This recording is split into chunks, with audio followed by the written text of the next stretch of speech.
lemon tree. Ayan naman ang ating mais.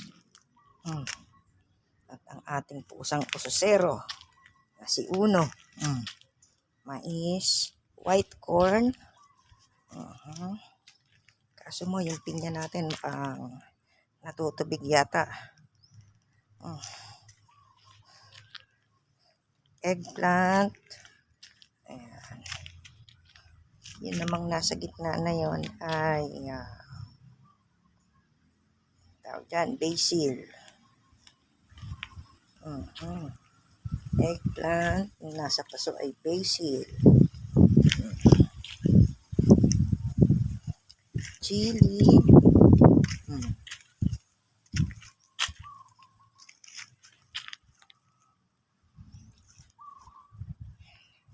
And then, lipat tayo dito sa ating ayan, malaki na ang ating lemon tree dito.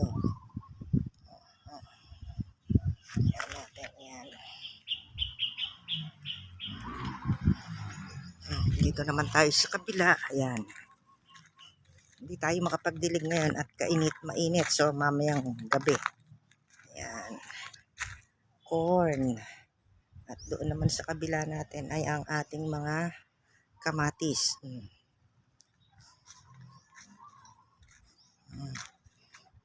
Doon naman sa banda na yon ay sitaw.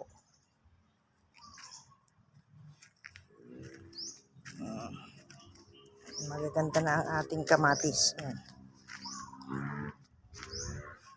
Ayun naman yung mga dahon nating mga nawawalis. Ilagay natin riyan. Hayaan na lang nating matuyo riyan at malusaw siyang mag-isa. Diba?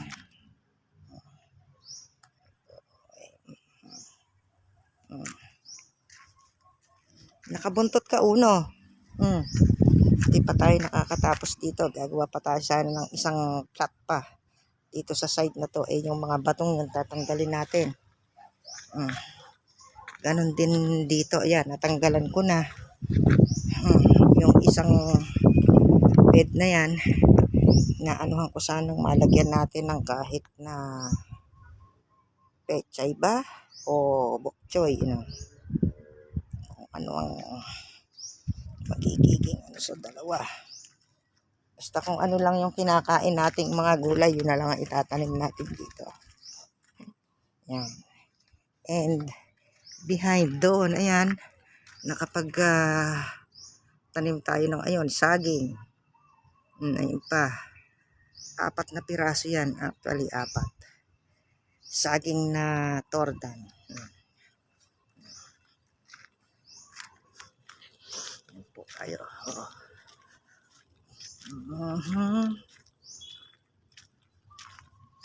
Ayan naman ang ating yung ating Baguio beans, medyo magulang na, kaya hayaan na natin. Ito namang isang to, upo.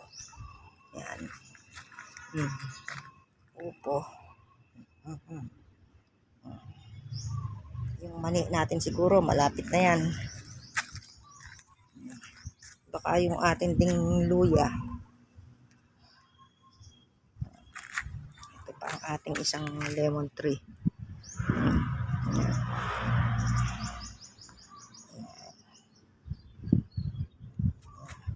Nako, nakabuntot. Ayan.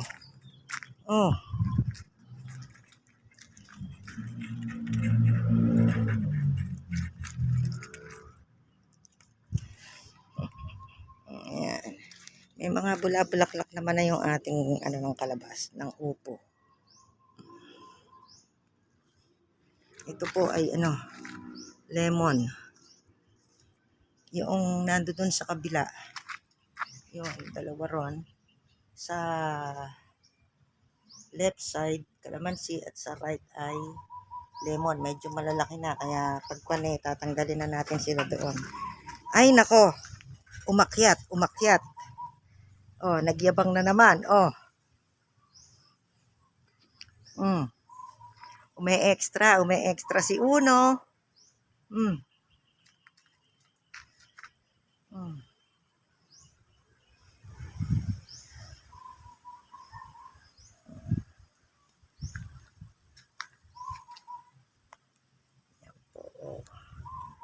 ayan po ang ating ano sa ating kapaligiran sa ngayon.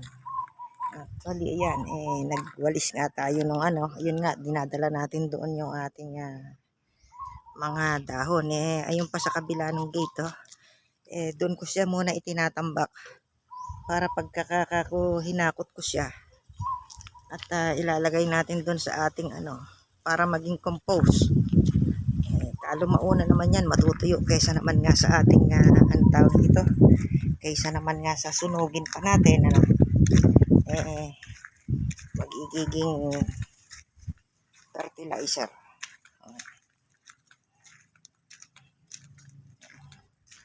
Ayan po, yan. Tatry ako ng ating ano tomato. At ito namang isang to, bawang.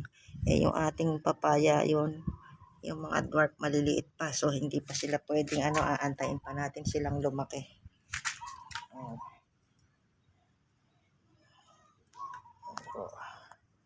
At least ito, ayan, napalitan na natin ng poste rito sa ating garahe na kahit pa paano nagawa na natin ng paraan. Ayan. Ayan na po. Ayan na po ang ating follower, si Uno. Ikaw pala kumakain ng ating ano ng mais kaya pala nagkakaroon ng butas-butas yan Ikaw pala Ikaw pala ang salarin.